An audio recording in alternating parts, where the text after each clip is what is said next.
Advancement. When you play Necromunda, you level up a little bit. Yeah. What we're here to talk about today is we're not talking about skills in depth yet. Yeah. Because that's a whole nother thing.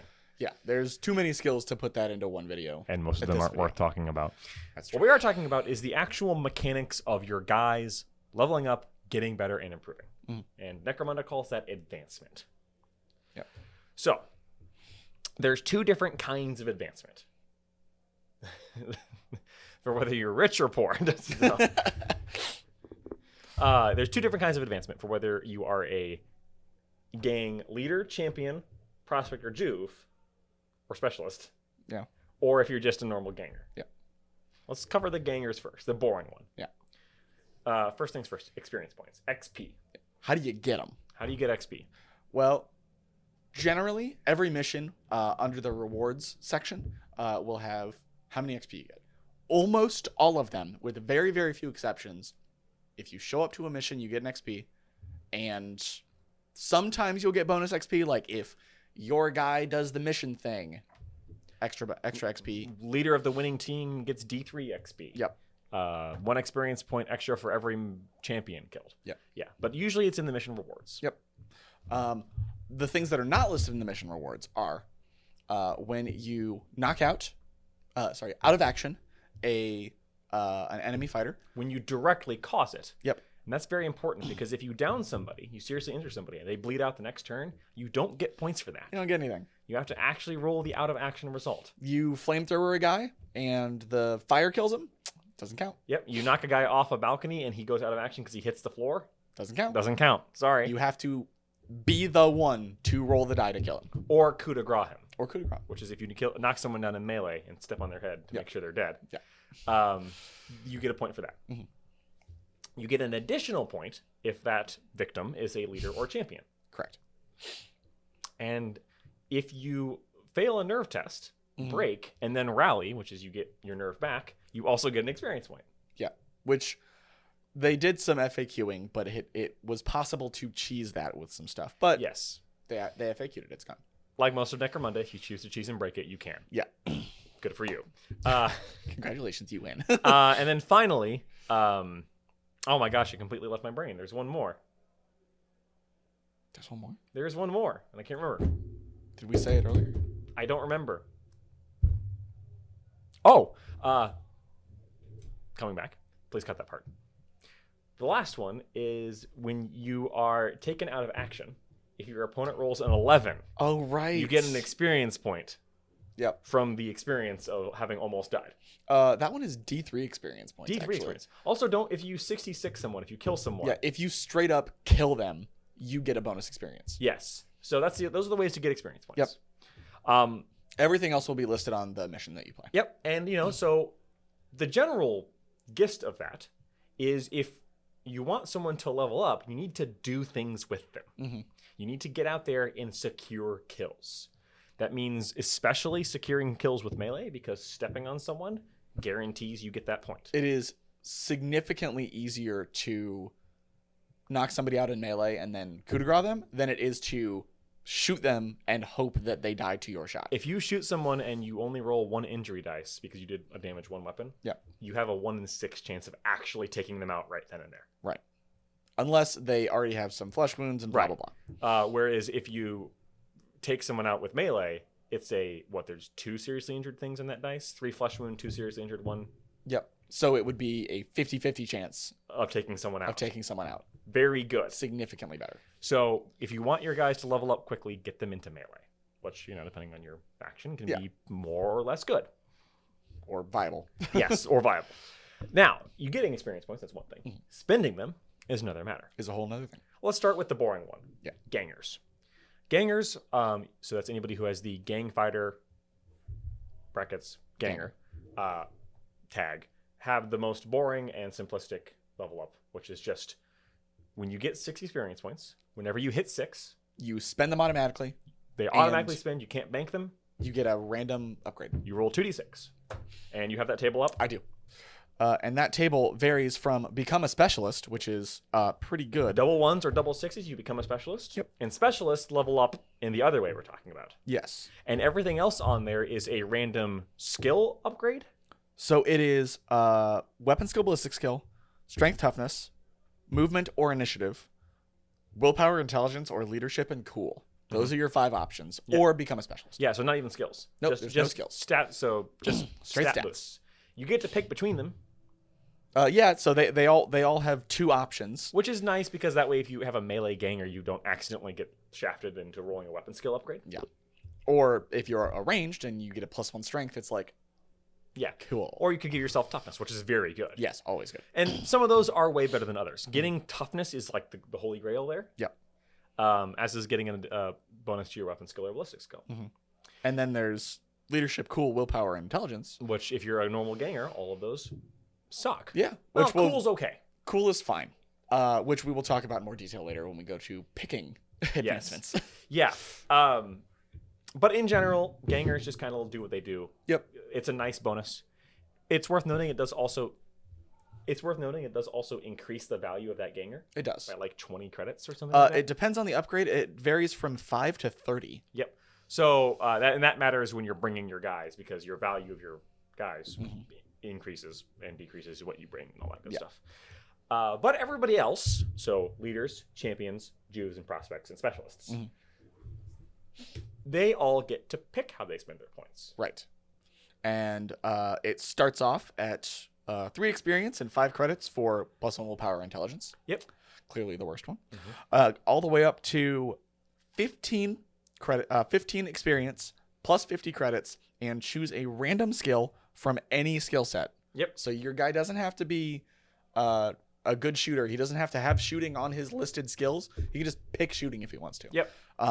That being said, it's still a random skill, which in general is bad. Yep. And so there's a lot of different options there. Specialists can be promoted to a champion. Yes, they can eventually. Yep. I forgot about that in our previous video. I did get that wrong. Specialists can spend experience to promote themselves to a champion, which is good, and probably what they want to go for because that opens up the weapons options. Right. So some good ones to call out, some things to spend experience points on. Number 1, ballistic skill or weapon skill upgrades. Yeah. Having your champions going from hitting on 3s to hitting on 2s is huge. Amazing. Yeah. Having your Juves go from 5s to 4s. Also huge. Or your prospects. Amazing. Yeah. Awesome. It is unless for some reason you have unless for some reason you have again an only ranged guy that already has hits on 2s because he gets +2 to hit at close range or whatever. champion or whatever. Yeah, whatever. Then you don't need to do that. But other than that, weapon skill, ballistic skill, always a good pick. And it's cheap. 6 experience points. I believe so. Yep, 6 experience points for that first time. Worth noting that for everybody who is not a Juve or a prospect, if you try and pick the same thing over and over again, it increases by 2 experience points each time you do it. Yeah. So if you want to increase your ballistic skill by 2, it's going to cost you 6 and then 8. Yes.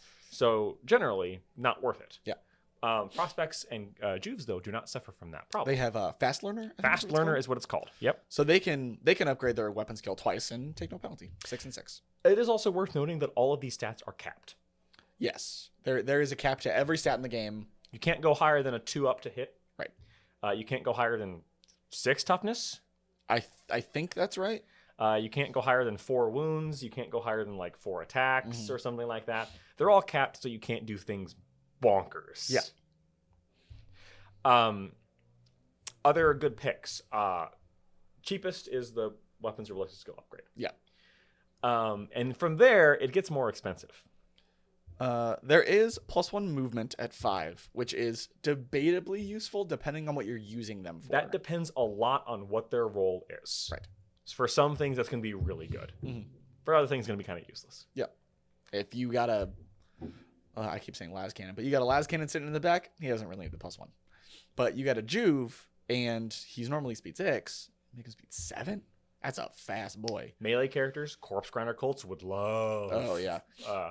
I gave my champion a speed upgrade, and I had a tactic card to give him +2 speed. So he was speed 9. Gotta go fast. So, oh god, it's Sonic with a boning sword. So yeah, that one is specific to which one you want to. And on a melee champion, I think that's actually one of the best bang for your bucks. Yeah, Because the other options for melee champions is increasing the number of your attacks, which costs how much? 12, I think. That's a lot. 12. More than twice for +1 attack. Strength, increasing your strength is great for melee, but that's how much? 10? Increasing your strength is 8. 8? Toughness is 10?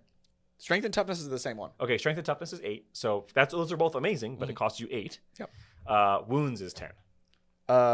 Wounds is on the same one as attacks, so it's 12. I'm just wrong all There's around. nothing that's 10. Well, I'm just completely wrong. Ignore me. So yeah, 12 for wounds or attacks. Yeah. Because wounds and attacks are probably the single most impactful thing. Yeah. So they're weighted accordingly. So I would recommend when you're first starting out, don't try and save up 12 experience points to give your Juve 1 more wound. Yeah. No, that's not worth it. It's way better to give them 2 +1s to attack. Yeah. Or +1s to hit, I mean. Yeah, yeah. Or, I mean, yeah.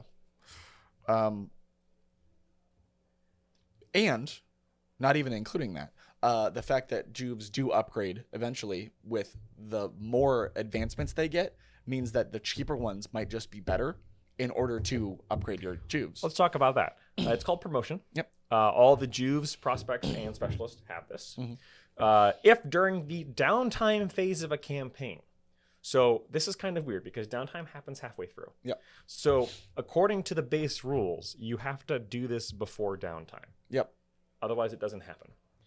If during the downtime phase of a campaign, this fighter has gained 5 or more advancements of any, you get promoted. And so prospects usually get promoted to a champion.